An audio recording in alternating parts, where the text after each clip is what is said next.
पूरी दुनिया डॉलर पर ही क्यों चलती है।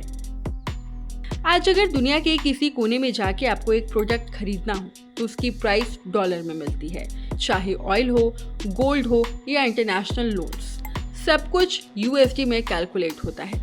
पर सोचिए, क्यों नहीं यूरो, येन या चाइना का युआन दुनिया का मेन करेंसी बना? क्यों सिर्फ अमेरिकन डॉलर ही इतना पावरफुल है?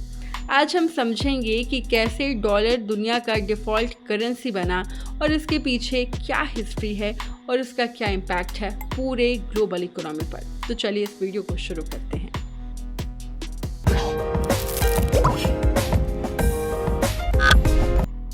सेकेंड वर्ल्ड वॉर और ब्रिटेन वुड्स एग्रीमेंट। 1944 में जब सेकेंड वर्ल्ड वॉर खत्म होने को था, तब मेजर कंट्रीज एक नई इकोनॉमिक सिस्टम की प्लानिंग कर रही थी। इसी वक्त हुआ ब्रेटन वुड्स कॉन्फ्रेंस, जहां डिसाइड हुआ कि दुनिया की करेंसीज डॉलर से लिंक्ड होंगी और डॉलर खुद गोल्ड से लिंक होगा। तब तक यूएसए के पास सबसे ज्यादा गोल्ड रिजर्व था और इकोनॉमी भी वॉर से स्ट्रॉन्ग निकली थी। इसीलिए डॉलर को चूज किया गया एक एंकर करेंसी की तरह। यहाँ से डॉलर ने ग्लोबल ट्रस्ट और अथॉरिटी जितनी शुरू की। 1971 डॉलर ने गोल्ड छोड़ा पर पावर सेम रही। 1971 में प्रेसिडेंट रिचर्ड निक्सन ने गोल्ड स्टैंडर्ड हटा दिया, मतलब डॉलर अब गोल्ड से लिंक्ड नहीं था।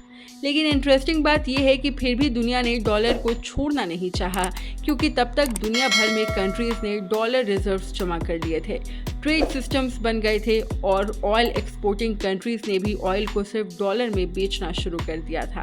यानी डॉलर अब एक हैबिट, सिस्टम और जियोपॉलिटिकल टूल बन चुका था, जिसे मुश्किल हो गया था। पेट्रो डॉलर सिस्टम, ऑयल ने और मजबूत किया डॉलर को।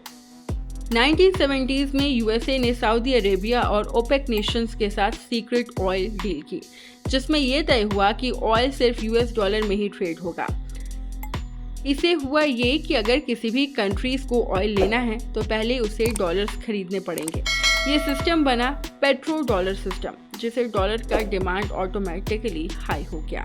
कंट्रीज ने डॉलर रिजर्व स्टार्ट करना शुरू किया, सिर्फ ट्रेड के लिए नहीं बल्कि अपने इकोनॉमी को स्टेबल रखने के लिए। यानी ऑयल ने डॉलर को एक और लेवल का पावर दे दिया।